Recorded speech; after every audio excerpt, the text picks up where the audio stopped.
Hey YouTube, Untamed here. So today I'm going to show you my newly mounted BFGoodrich KO2s that I put on my 2024 Silverado ZR2 Bison edition. So as you can tell up front here I have these stock tires, which are some Goodyear Wranglers, Territory MTs, right next to, of course, the new 35-inch by 12.5 18 BFGoodrich KO2s that I put on it. But first I want to start out kind of just a big picture, give you a good side shot. Of course, I had to go with the white lettering out because, well, I mean, it looks good with the white paint, of course, the Summit white paint. So these stock tires here, well, let me show you this one here. So these Goodyear Wranglers, they're exceptional tires. These Territory MTs, they have a phenomenal reputation. I mean, as I read about them, people really do like these. They handle exceptionally well in the snow in particular, I'm told. So that is kind of a little bit of a backward step by me going to the KO2s, because the KO2s aren't really known for being excellent in the snow in particular. They're great in nearly every other condition, but snow, I haven't had the greatest experience with them either personally. So that is kind of the back step from getting away from these Goodyear Wranglers. But I think the stock 33-inch tires, which these aren't a fitting look. They're not a fitting look on the ZR2 here, especially the Bison edition here. I don't know. You guys let me know what your thoughts are. I'll show you up close to give you a good size comparison. So not much of an increase, of course. So they're 35 by 12.5 18s, the BFGoodrich KO2s that we put on it.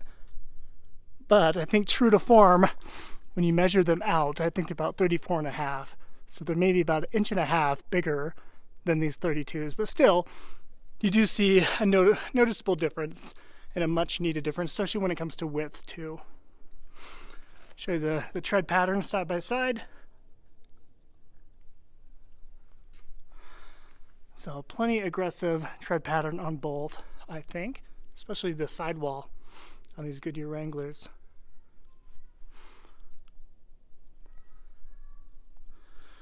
So an all too familiar sight on my channel. I love KO2s. I think that tends to be the first draft pick, followed by Knitted Ridge grapplers on my channel here. Show you out back.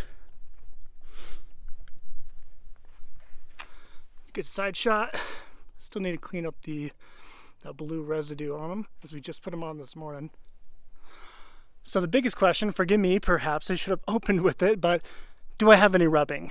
So I personally haven't felt it yet. I haven't done full lock-to-lock turns, but I've come pretty close, and I've yet to feel any kind of rubbing. But the shop did tell me at full lock I will be rubbing ever so slightly here.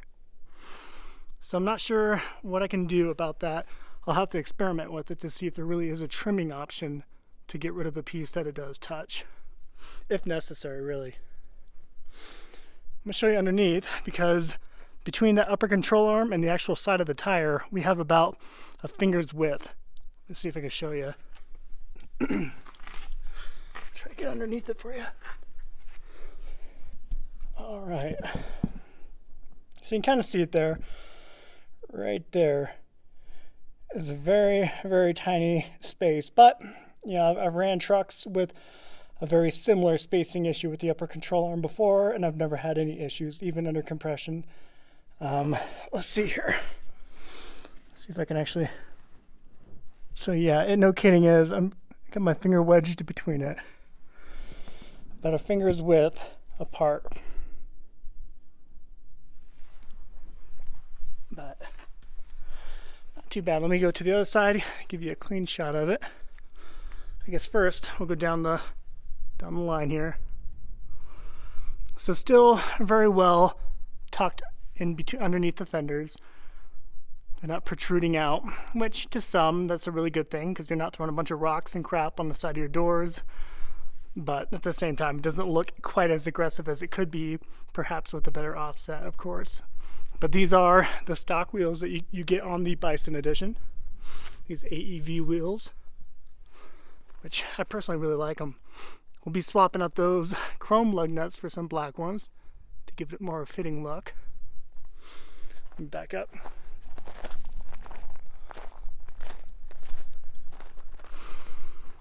So, although just a small uptick in size, I do think it makes a world of difference.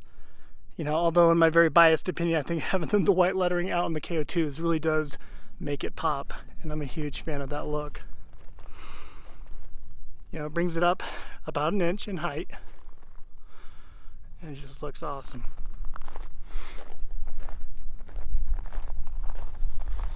You know, the next uptick would be getting some 37-inch KO2s, and once you get 37s on there, not only you're adding a tremendous amount of weight. I already did. I added quite a bit of weight just with the KO2 upgrade here. And of course, the added size is a lot more weight per tire. And that's, you know, when you're adding unsprung mass to the wheel, there really is a pretty big impact, or it could be a big impact to fuel economy and power, of course, power delivery.